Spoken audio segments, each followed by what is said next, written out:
नमस्कार, मी मंदार जोशी. तारांगणमध्ये आपलं खूप खूप स्वागत. रसिको, गेल्या 15 दिवसात आमचं इतकं हेक्टिक शेड्यूल होतं, कारण मी पहिल्यांदा पुणे पुस्तक महोत्सव कव्हर केला, सातारा साहित्य संमेलन केलं आणि आता आमच्या एंटरटेनमेंट क्षेत्रातली सर्वात मोठी जी घडामोड आहे, बिग बॉस मराठीचा 6वा सीझन आता सुरू होतो आहे आणि बिग बॉसच्या घरात आलो आहे आम्ही.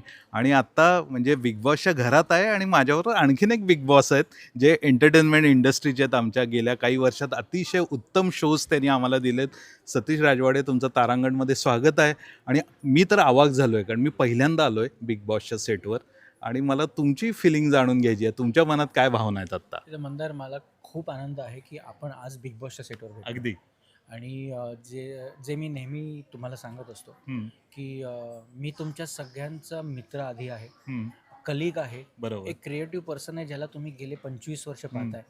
त्यामुळे मला असं वाटतं बिग बॉस हे बिग बॉसच राहू दे. मला तुम्ही तुमचा मित्र आणि टेक्निशियन कलिगच समजा. हो. कारण का बिग बॉस होण्यासाठी जो पल्ला अजून गाठायचा आहे तुम्ही गाठला नाही. बरोबर.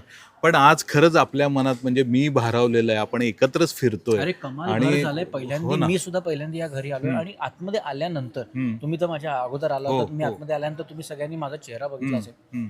मी अवाक झालो घर बघून. इतकं भव्य घर बनवलंय ते डोळ्यात मावत नाहीये. आणि आमची जी थीम होती, दरवाजे, दारं, खिडक्या, उमंग कुमार सारखा इतका मोठा कला दिग्दर्शक ह्या देशाचा, म्हणजे ज्यांच्याबद्दल बोलण्याची माझी कपॅसिटी पण नाही. ते आर्ट डिरेक्टर आहेत ह्या घराचे आणि त्यांनी ज्या पद्धतीने ती थीम इन्कॉर्पोरेट केली आपण बघतोय.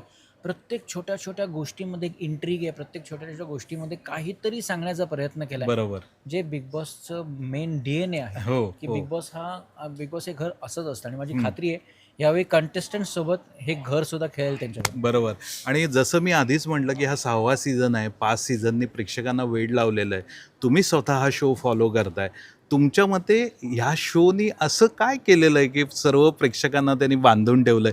तुमची निरीक्षणं काय काय आहे? मला असं वाटतं ना की ज्या पद्धतीने रितेश भाऊ प्रेम करतात, मान देतात, हक्कानी जिथे चुकतं तिथे ओरडतात सुद्धा. बरं. आणि ह्याच्या व्यतिरिक्त घरामध्ये जे कंटेस्टंट्स येतात ते ज्या पद्धतीने परफॉर्म करतात ही सगळ्याची भट्टी बघायला रसिक प्रेक्षकांना इतकं आवडतं ना की तो एक वेगळ्या पद्धतीची करमणूक दररोज घेऊन येतो. बरोबर. जे आपण वर्षभर बघत असतो त्याच्यापेक्षा काहीतरी वेगळं असतं. आणि प्रत्येकाला असं वाटत असतं की ह्या घरात मी गेलो तर काय मजा आहे, बरोबर. मी असं वागलो तर काय मजा आहे. बरोबर. त्यामुळे त्याची हे काहीतरी एक वेगळंच रसायन आहे जे रसिक प्रेक्षकांना कुठे ना कुठेतरी आवडतंय आणि त्यांच्यापर्यंत ते व्यवस्थित पोहोचतं. बरोबर. 6व्या सीझनसाठी काही कॉन्सेप्टमध्ये किंवा कॉन्टेंटमध्ये किंवा ओव्हरऑल काही तुम्ही बदल केलेले आहेत का, जे आम्हाला 5 सीझनमध्ये बघायला मिळालेले नव्हते? मागच्या वर्षी चक्रव्यूह ही थीम होती आणि यावर्षी दरवाजे ही थीम आहे. त्यामुळे दार उघडणार आणि नशिबाचा गेम पालटणार. तर त्या नशिबाचा गेम जेव्हा आपण म्हणतो पालटणार आहे, तो चांगल्या पद्धतीने पालटणार आहे, तो बऱ्या पद्धतीने पालटणार आहे, तो वाईट पद्धतीने पालटणार आहे. हा सगळा ह्या घरात घडणारा ड्रामा आहे. बरोबर. त्यामुळे चक्रव्यूहापासून दारं हे जे तुम्ही बघताय, जे तुम्हाला प्रत्येक वेळी सांगितलं जाते किंवा टॅगलाईन पण आहे, बरोबर, अशा पद्धतीचं हे घर ह्या वर्षी आहे. आणि रितेश भाऊंनी जी आपली प्रेस कॉन्फरन्स झाली त्यातही सांगितलंय की जो फॅमिली ऑडियन्स आहे त्याला धक्का लागू नये याची आम्ही पुरेपूर काळजी घेतो. तर हे एक त्यांनी खूप छान पद्धतीने अंडरलाईन केलेलं आहे. तुमचं ह्याच्याबद्दल काय म्हणणं आहे? म्हणूनच तर आता 8 वाजता येतो हा कार्यक्रम. बरं. की अधिक सगळ्या कुटुंबाने एकत्र बसून तो बघावा आणि त्यांना बघता यावा. त्यामुळे आमचं ब्रीदवाक्य एकच आहे, 100% करमणूक आणि 100% फॅमिली एंटरटेनमेंट. ओके. बरं. आणि हिंदीनी खूप मोठं यश मिळालं. सलमान भाऊ होते त्याच्यात. मराठीचाही आलेख दरवर्षी उंचावतोय. यावेळी तुम्ही काही तुमचे टार्गेट्स किंवा असे काही ठेवलेले आहेत का? नवीन बेंचमार्क काही सेट केले? यश अपयश, बेंचमार्क, टार्गेट्स हा बाय प्रॉडक्ट आहे. बरोबर. आपल्या हातात प्रामाणिकपणे आणि खूप मेहनत करून काम करणं आहे आणि ते आपण बघतोय. काय मेहनत दिसते, किती प्रामाणिकपणे प्रत्येक गोष्ट बनवली.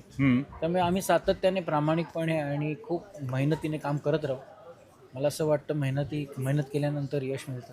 खूप छान. मला वाटतं की आज आपण दरवेळी खूप वेगवेगळ्या ठिकाणी मुलाखती करतो, पण इथं बोलण्याचा अनुभव खूप वेगळा आहे आणि आपण आता भेटत राहू आणि बोलत राहू. 100% तुमच्या अपडेट्स येणारच आहेत आमच्याकडे 100% बिग बॉसच्या 100%. तारांगणवरून आपण त्या देत राहू. 100% तुम्हाला खूप खूप शुभेच्छा. थँक्यू. धन्यवाद.